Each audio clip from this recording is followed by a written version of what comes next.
Morning, folks, and welcome to the On Deck Show, a show that takes a look at people and organizations operating outside the scope of normal to make things better for folks like you and I every day. This morning, we have the pleasure of speaking with Kent Aitchison, originally from Lethbridge, currently resides in Kamloops as the owner of Tournament Capital Strength and Conditioning. Kent has gone from left to right in this country, coaching in Chilliwack, Markham, now back in Kamloops, still associated with the Kamloops Classics Swim Club. And today we're going to talk to Kent about functional training. We're going to get some tips for athletes of all ages, regardless of whether or not you're a kid, an age group triathlete, a master swimmer, whoever you are. We're going to talk to Kent. We're going to pick his brain. We're going to get some useful tips for everybody. So stay tuned. All right, there we go. Now we're official. Now we're starting there, Kent. So how are you doing this morning? Good. Thanks for having me. Yeah. So we're finding you in your office. We're going to get into the business side of things quite a bit. In sort of our pre-show talk, you're telling me a little bit about your business, and it sounds really exciting. And I'm interested to know, like the genesis of all this stuff, because it's a significant operation you got going on there. But before we get into that, I just want to start with some of the history. So I know you're originally from Lethbridge. You and I met for the first time in Markham. And just in terms of, your sporting background, your swimming background, all that stuff, take me through where you started and what brought you to this point. See how far I can go back. Okay. Pretty big blend of swimming and fitness experiences, which led me to where I am now. So started as a young summer club swimmer in Southern Alberta. And then typically with a lot of Alberta kids, if you're doing well with summer swimming, you make the jump to year-round, which I did at age 12, and then balanced out different sports and things for a little while there. And then I first started swimming coaching when I was 15, just coaching some little guys in the year-round club, and then I really got into summer club coaching. And then as I finished through high school, and then went to university, I really got pretty serious into summer club coaching, as serious as summer club can be.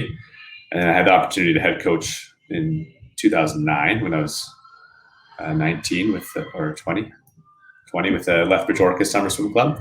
And then I kind of finished off my university and sort of almost growing up every summer by really kind of going all in on being a head coach and really giving the keys to drive the bus on a swim club. And then had really good summer club success with some high rankings at provincials and championships and stuff like that. But what I really kind of stumbled upon, even I was going to university for like kinesiology or phys ed or whatever, because I really found like a niche for business while I was being a head coach, because really that's how a lot of swim clubs operate, like a business. And like if you get a lot of excitement and energy and building, I thought at the time, because I was like in the middle of university and taking physiology courses and all that stuff, like oh yeah, like really lock in my seasonal plan and like getting all this going, and that's why I thought like a lot of my swimmers are swimming really well.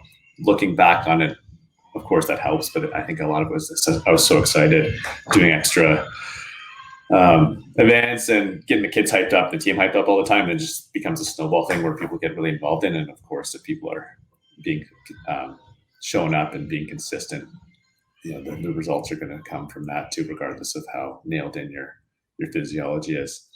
Anyways, while I was doing that, I also started doing some swim camps. I wanted to do these swim camps as kind of part of the swim club, and the board at the time was like, I can't just go do it yourself. You can just use the lanes. And then that's when I was like, okay, like how do I get people to sign up or register? Like, do they write a check to me? I'm not like a business. I didn't really know how to do it. But then just that process of like, okay, I'm like 20 or 21 at the time, got to figure it out, and then make a little mini registration thing online, get these waivers, forms, sell the camp, sign it up. And then I remember I had 44 kids sign up my first year for the week-long like summer club camp for mostly Southern Alberta kids, but we had some other northern kids come down too. And I remember like depositing the checks, and I had 44 checks of $200 each, and which was $8,800, which was a lot of money for me at the time. And I remember going to the bank like, oh shit, I can't screw this up, or else all these parents that think highly of me are going to be disappointed that I wasted their $200. So I just really wanted to do a really good job. I didn't really make any money that year, but I broke even by just a little bit, and I did a really good job in the camp, and then kind of grew from there. that was like an aha moment for me. Like, oh, business, like you can kind of just figure things out. And if you do a good job, you just build it from there. And then I still have run those camps up until 2020 when I had to take a break and then expand it down to even down into Montana and stuff. But that was the kind of the origins, like really getting excited to drive the bus as a head coach and doing this thing where I'm like totally on my own, not asking anybody questions or permissions to run a camp. That kind of set the scene, like, okay, some kind of business thing's got to be in my wheelhouse. So as we finished, to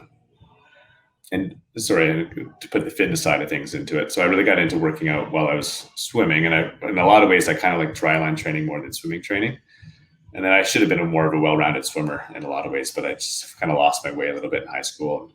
Really was only okay at one or two things, but largely because my dry land abilities were pretty good. And I kind of took pride in how good I was at doing pull-ups and stuff, but I probably could have been a little bit better in the pool.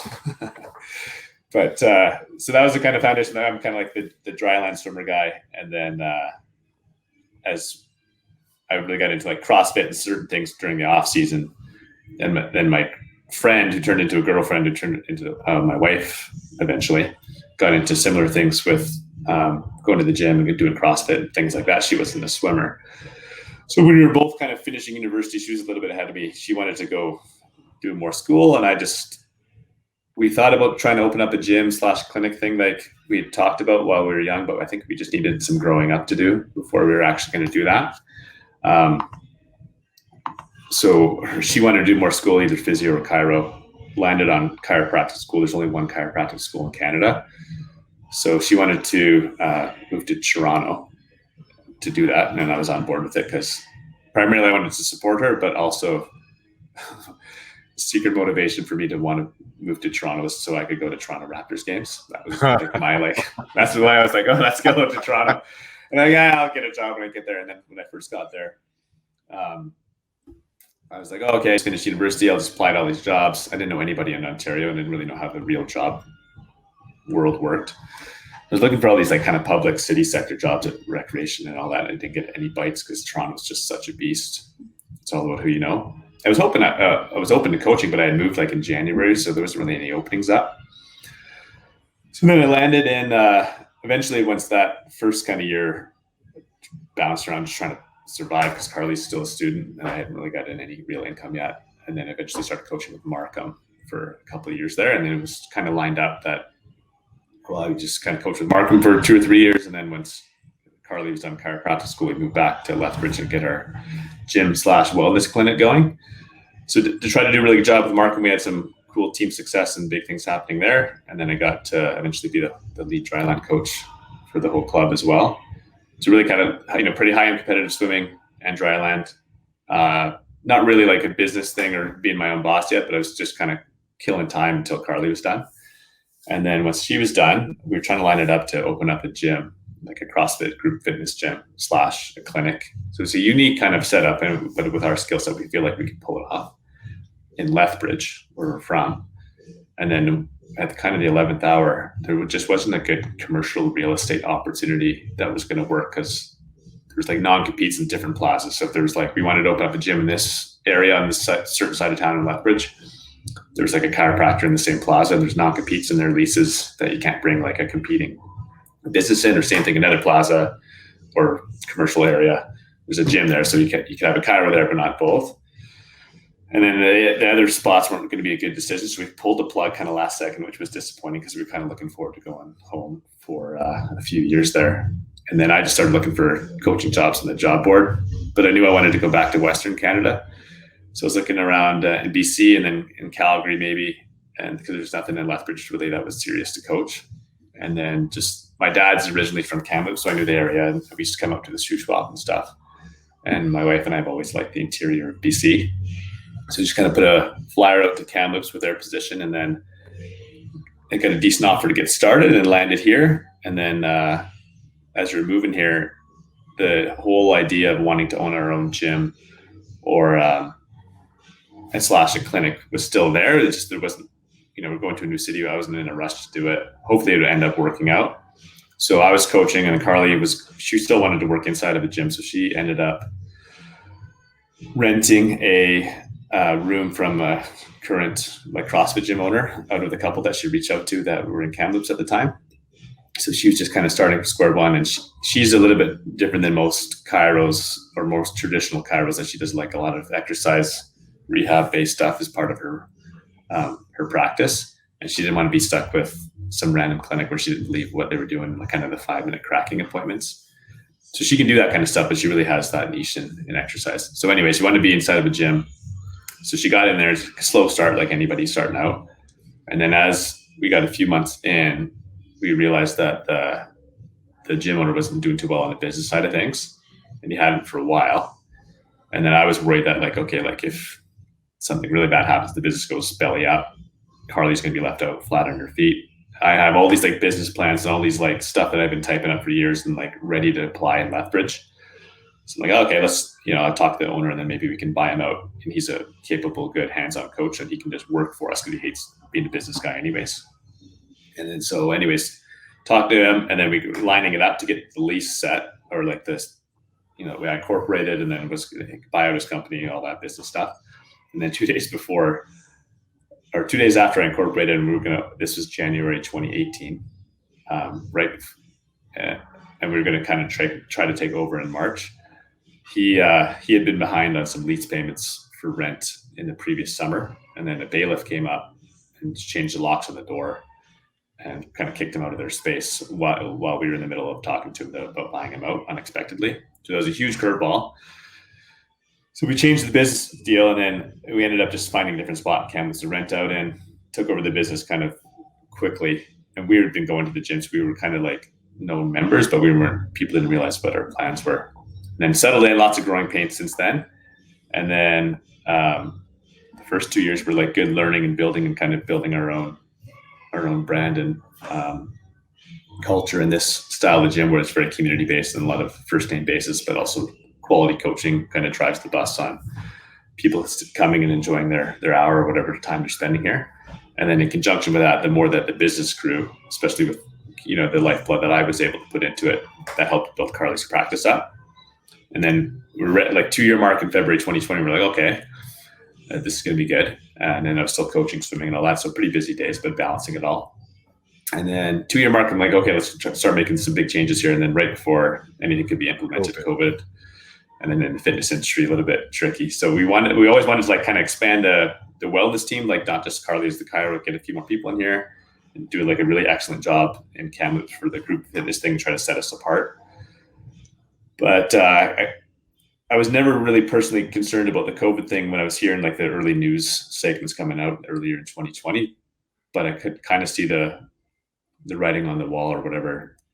That analogy was that like things were going to be a little bit like closed off. You could see it coming in Italy or whatever was happening crazy. So I started doing these Zoom online workouts pretty early on, even before things were actually fully closed, and kind of made sure I had my systems down with some trial classes. And then, a few people from my gym were like staying at home, but most were still coming. And then within a week, it was like 3/4. And then another week, like 95% of people were at home. So and then by that time, the swim club was going to be shut down too. So at that time, I was like, okay, and I don't know really what I could do as a swim coach, other than they are kind of lucky that I also own a gym. So I got all these kind of resources that I can deliver a pretty good program through a Zoom video relative to most people, and also like kind of latch onto my gym's schedule so I can offer at different times a day. And so what I did is I let anybody that was, my membership was super supportive, and a lot of them paid their full bills, even though the services were limited. Dropped off dumbbells all over town, and all my workouts are based off like single dumbbell workouts. So you just use one dumbbell, and then it really, really tested my coaching creativity to like have good camera presence and deliver a good 45 minutes, even though I hate even like seeing myself on camera. So I had to get used to that. And also just making sure I wasn't letting people down, because that's really when I feel like I'm at my best, when people rely on me to do a good job. And it's been different since then, but that early March, April, May in BC anyways, was very like, everything was shut down. Not just like, okay, certain businesses are kind of getting the hammer here. Everything was shut down. So people really relied on that, the hour where they're like sitting and almost getting kind of sulky. And then I had up to 75, 80 people sign in sometimes between the swim club and the gym. So I got over my camera shyness pretty quick, and then opened things up and things were going good. And then BC has been a lot more lax than other provinces with being able to operate small business. So there's been some frustrating hurdles, but I know it could be a lot worse.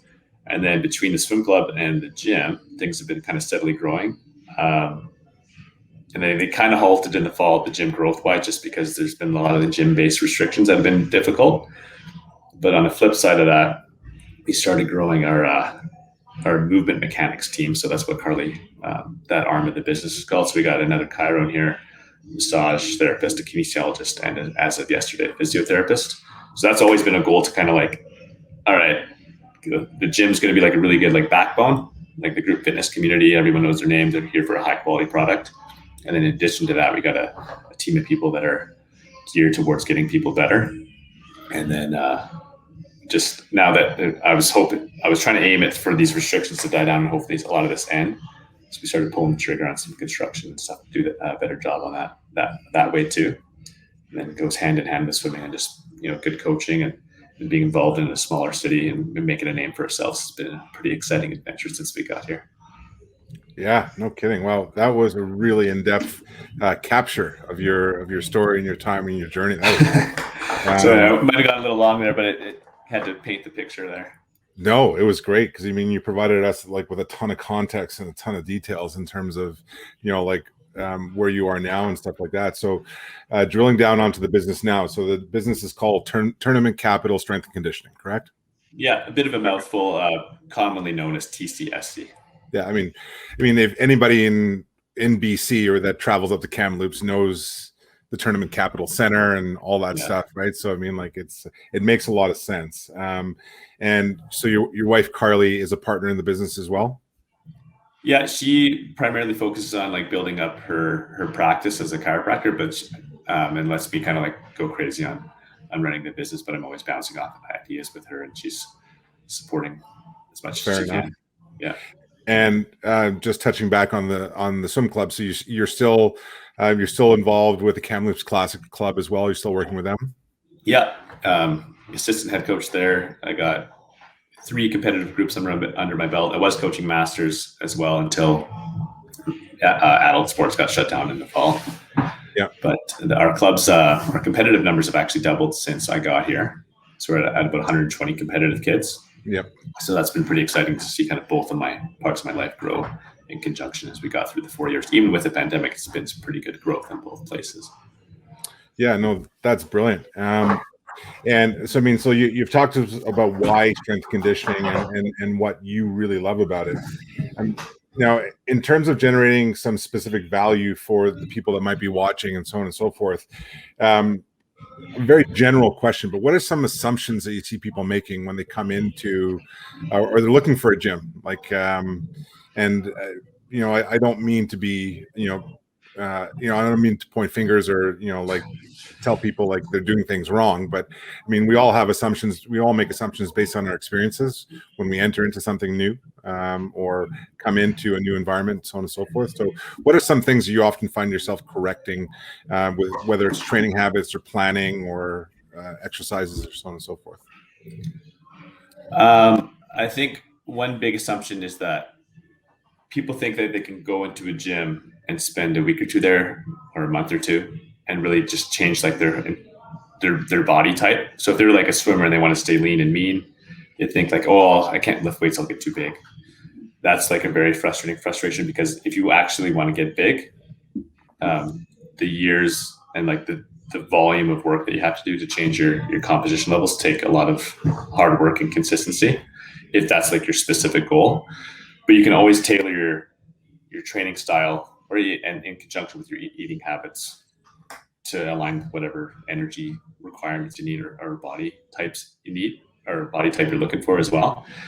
Another big misconception with this style of gym, especially, that it's like more of a functional training gym with barbells being thrown around and dumbbells, is that you can get hurt easily. What usually gets people hurt is an ego, not really necessarily like an exercise selection. And especially with a gym like ours, that it's the whole backbone of this, how this place works, is that it's coached. So as soon as you walk in, your hour, half an hour is taken care of you, whether that's in a group environment or a one-on-one environment, or even better yet, with one of our clinicians. So as long as you're coachable and listening, and you're working on techniques similar to your swimming, if that's your focus and that's your base of your pyramid and what your strength and conditioning program is, that the movements are appropriate and look good, and you're not biting off more than you can chew, the chance of injury ends up being pretty low. So those are the two big ones, like, oh, I'll get hurt, or oh, I'll get too big, or whatever those misconceptions are. Fair enough. And, you know, for the average John Smith that walks in off the road and they're not a swimmer, you know, they're not an athlete, they're just looking for fitness. I mean, like, do you see the sort of the same kind of misconceptions and assumptions there?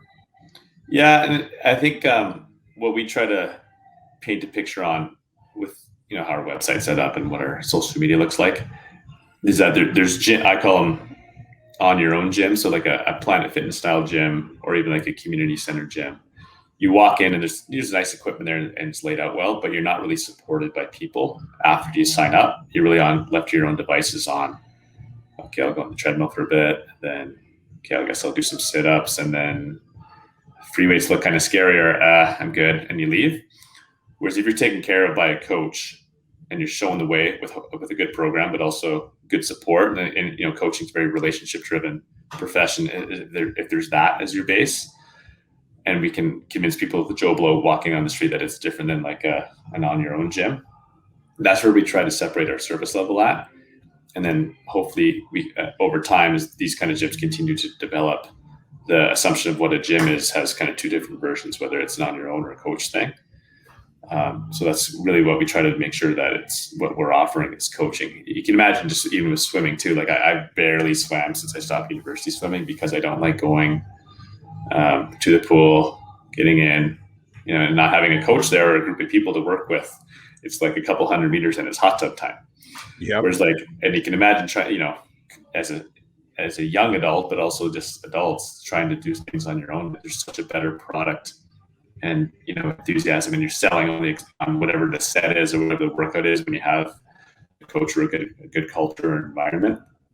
And that's the biggest thing we try to hit home with, and that, I think a lot of it comes from my swimming background too, and realizing that a lot of like coaching is just selling the kids, okay, this is hard, but this is why we're doing it. It's going to be fun. And you get the snowball effect of people buying in, and then it's pretty exciting from when it takes off. Oh, it's great. So anybody who walks into your gym, they got a personally tailored plan?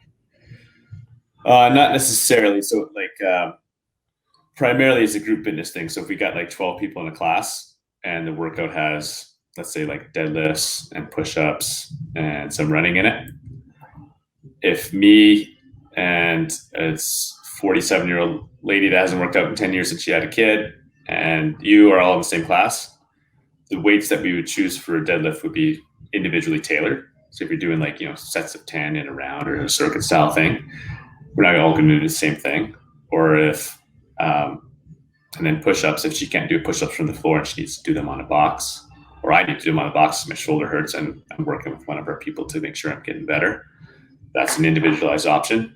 And then if they're running, and then, or they got shin splints from doing a big triathlon from last week and they want to ride one of our air bikes instead, that's always an option, but the options always come from the coach and conversations as you lead a class.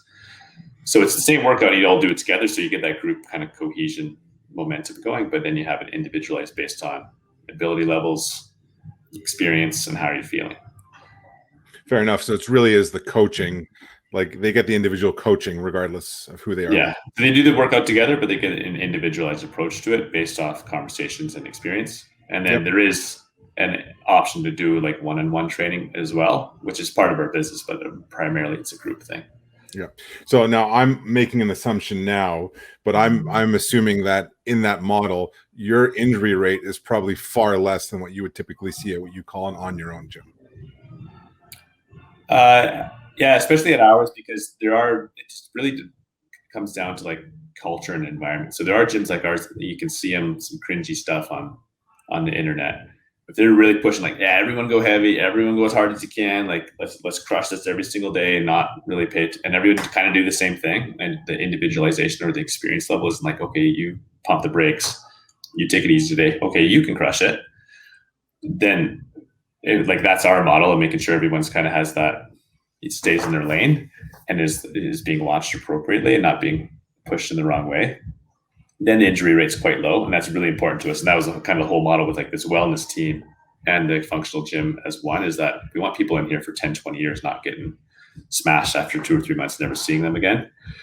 And then, yeah, I mean, especially like with an on your own gym, if you're not like a former athlete, like swimmers and stuff take it for granted because we've usually seen a weight room as we're growing up in high school and university and kind of know what we're doing. But if you've never been to a gym before and you just kind of like sign up your membership and go walk in there, and you don't have any like recognition of how much 40 pounds is or whatever you're grabbing, that's where people can not only get hurt, but turned off like, oh, this isn't for me, and not get into like a little bit more of a fitness lifestyle, which is a shame.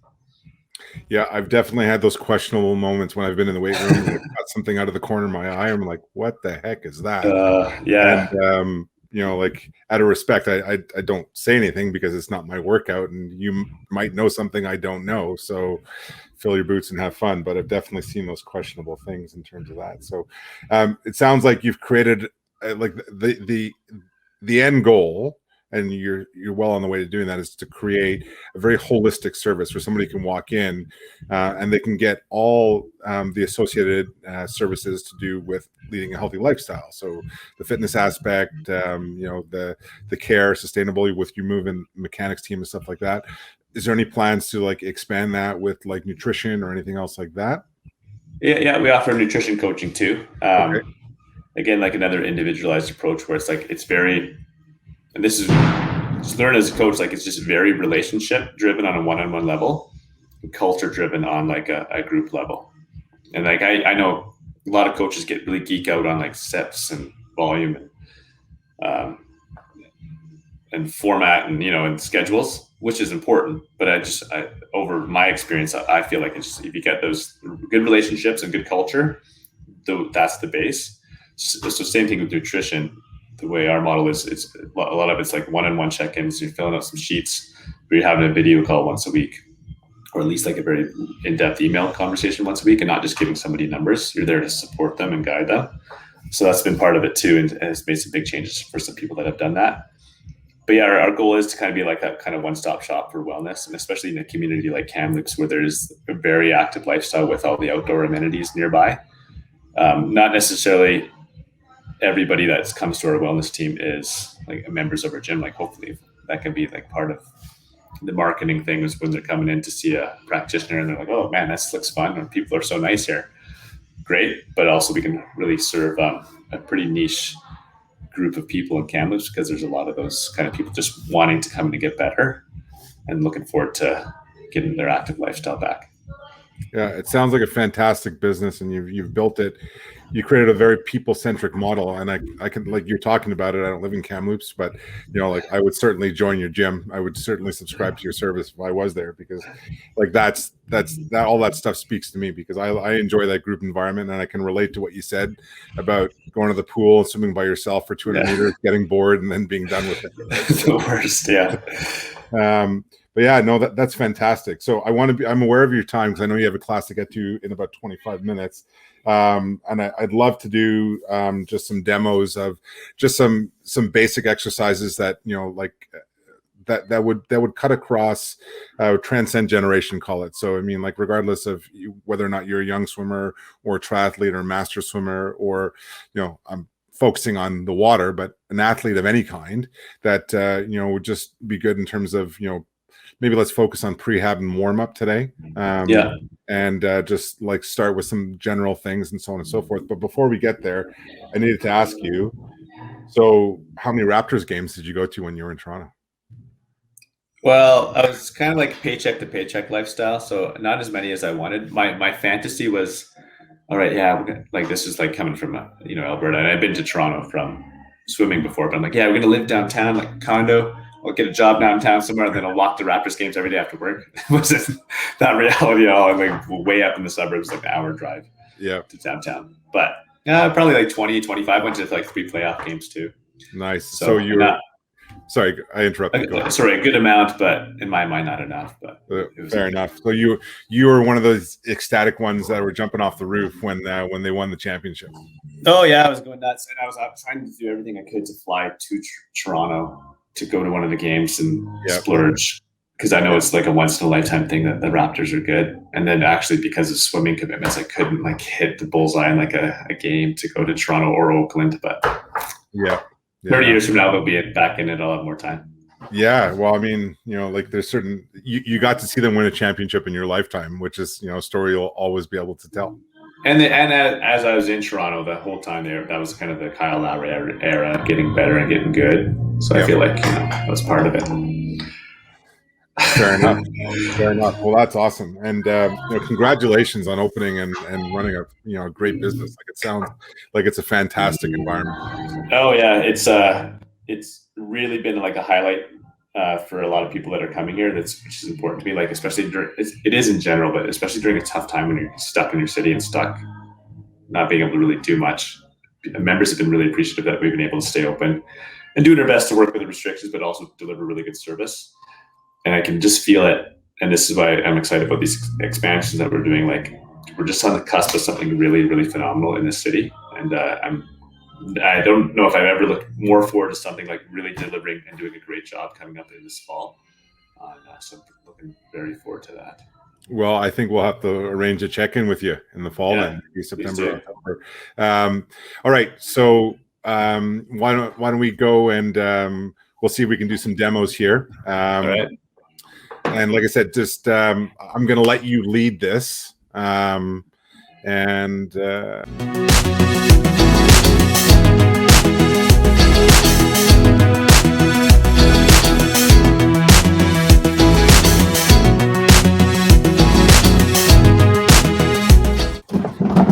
Awesome looking training space, man. Yeah, getting some little renos done upstairs and down to make it super, super sharp. Yep. So I kind of like the branding of like, got the pull-up rig and stuff. Yep. But also like some pretty like on-brand signage and flow to the space. So there's like kind of like a hard-working brand with like the black and the rig and stuff, but also super polished. So when practitioners are coming in, yep, or the patients are coming in there. Sure.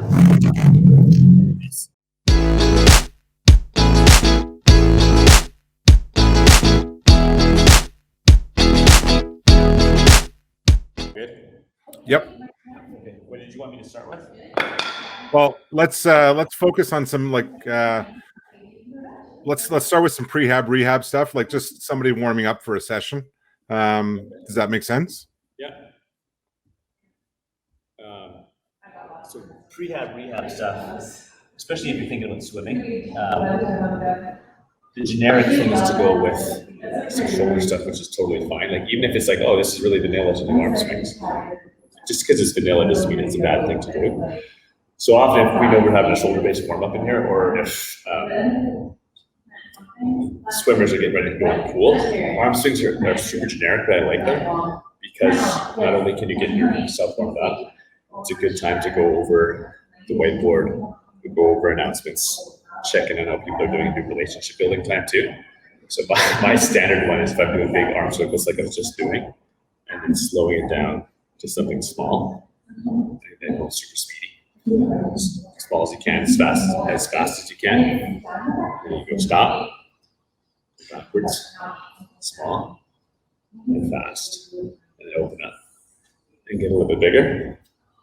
Go that way, and then we're going to immediately lie over, tap our pinkies together, up our thumbs to the ceiling, and just do like 20 to 30 of these warming up. And then you kind of get all the directions of the shoulder going the way I want them to before you're doing anything too crazy. So that's generic number one. A lot of other things I like doing, prehab rehab. Either before as a warm-up or even as a kind of like a bonus accessory part to any workout. Because a lot of stuff that we do in the style of gym is overhead. So whether we're doing pushing the barbell overhead or hanging from the pull-up bar, doing a lot of pull-up stuff. A lot of my staple of my swim programming is trying to make sure that you're checking all the boxes for direction and stuff. So they're pushing, pulling, horizontal, vertical reps within a week of training, relatively even. So if you're doing a ton of pull-ups, you should be balancing that out with bench pressure, push-up movements, bent over row movements, or pushing overhead movements. But you're still kind of missing a few things on some shoulder rotation and stuff. So I like a lot of just kind of shoulder bolstering moves with something light. Frontal raises, like these are only 2.5, but that can work with many people. 2.5, 5 pounds, 20 to 30 reps. Frontal, lateral, and then my favorite is doing the rear delt flies. Just really pitching your shoulder blades back and doing fly this way. And doing 2 to 3 rounds of 20 to 30 reps, either as a solid warm up or as like an additional to balancing out all the shoulder direction stuff. That's been huge for a lot of my programs, and especially my initial like seed of like being paranoid about shoulder health. Markham, that club in particular, training volume for Canada was pretty high. If you're training 24 hours in the pool per week sometimes, and I was like, oh man, this is huge volume compared to what I've been used to as a kid or as a summer club coach. So I was always trying to make sure that the shoulder bolstering was kind of like the ceiling of resiliency in the joints were there, so they weren't getting crushed and getting out of the pool. And really, like for how big the volume of that club and how many kids we had, shoulder injuries were super rare, so I was pretty proud of that. So that's rehab stuff, just pretty basic. The other one I like doing is using bands just for lots of things, whether that's doing even just like some banded bicep curls again, just to balance out the muscles around certain joints. So you can do like a 30-second gun hold and then wrap it out. Just be a really good way to get some blood flow for some warm-up stuff, but also just a way to pump things up for an accessory thing I can. And another generic one, banded face pulls. See there. So again, a lot of just like, not just like blindly going one way, but something being kind of lazy and wrapping it out. I'll see it's sort of doing that. Really what trumps any like movement choice is movement qualities. Really engage, stand, shoulder blades back, elbows are out, and locked into your scats. Pull that band, you're squeezing. And what I like about bands built into like cable machines is that the band resistance is variable. So instead of like doing a cable, you can kind of go at the same speed no matter what. Range too long and focused, you're not going to let the band stay flat each time. Rehab warm up, some band pull parts, and again, it's just checking every box and all the way your joints can move, particularly the shoulders. So that's kind of rehab stuff for just shoulder bolstering is what I usually label at in my programming software. The other thing that's been super, I'm just going to grab the hair down, Jason. Paranoid about shoulder health in Markham was, I don't know if it was a study or a textbook I stumbled upon, but there's a big correlation between grip strength, squeezing grip, pop by forearm strength, and shoulder health. So the better your grip is, just because there's so many things connected all the way up through the arm, the joint health, the joint resilience for a lot of overhead repetitive work, it's better. So I do a lot of grip stuff with like swimmers, and then in here we do a lot of grip stuff because we're hanging off the bars all the time. So one of my favorites is a farmer's walk. So you just hang on to the dumbbells or any kind of weights. And really what's important for especially swimmers to make sure posture's locked in. This is a sneaky core move too. So if you're standing up nice and tall, shoulder blades pin back, you're hanging onto the dumbbells, and literally just walking back and forth in the gym. Or if you have like a track or something, you can gauge your distance that way. And keeping things tight and not wobbling, that's the core part. And then as you're hanging on to these for a while, your grip gets burnt out. And that'll help balance out the shoulders. To make it tougher, depending on what kind of weights you have at home, anything that you got to hang onto is better. So even if you can do like this and hang onto the dumbbell heads, walk around, keep things tight, or you got to just do like a pinch grip on the dumbbells That's super good too. The more and more you can get that Popeye forearm pump, the better your grip's being challenged. It's a painful thing to deal with, but it's really good. And my joke with my swimmers always is if you get like a Popeye forearm and blow these up over time, a little bit bigger, it's more surface area to pull with. Good point. I don't know if that's actually true. I just don't. It's all about the stuff. And then in addition to that, hanging stuff too. Just hanging from a pull-up bar. What's that? And then when we were doing dry land in the fall, I had these guys hanging up for almost 2 or 3 minutes just off the pull-up bar. Yeah, don't weigh as much. Even putting like a timer intervals on, 30 seconds on, 30 seconds off, and then slowly over a few months building up, 40 seconds on, 20 seconds off, things like that. To build up that grip strength. That's been like a huge part of my program, but also it's an easy way to kind of gradually build some volume strength. That sounds awesome. That's great. You know, I appreciate you taking the time to do that, Kent. That was a lot of really good information. Just got one more of my staples to show you. I just got to move the laptop. Okay, yeah. Is that okay? Yep. Okay, and then one other one I like, just for like general core work, but also just very swimming relevant. I always try to think of it that way. Is a dead bug. So when you're doing a dead bug, I can put my limbs up in the air. But when I'm teaching this, I always try to make sure this is set here. So you can see how I can put my hand underneath my back. You have the core control or posture control or whatever, however you want to word it. If you can suck your belly button into where you're swimming and then flush that ground out so there's no space between your lower back and the ground. Abs automatically turned on. I can feel it flex and shake before I even start moving. That's set, it's solid. So you're working your core that way. And then you can work on some of the coordination stuff with your, so this is like a home dead bug position. So all 4 limbs straight up in the air, don't judge my foot. But you can do things where if you open all 4 limbs up nice and slow and control your core without letting it like flop off the floor there. So keep it tight and then come back in. And then you can do versions where you go 1 arm and 1 leg at a time, opposite sides, or same sides.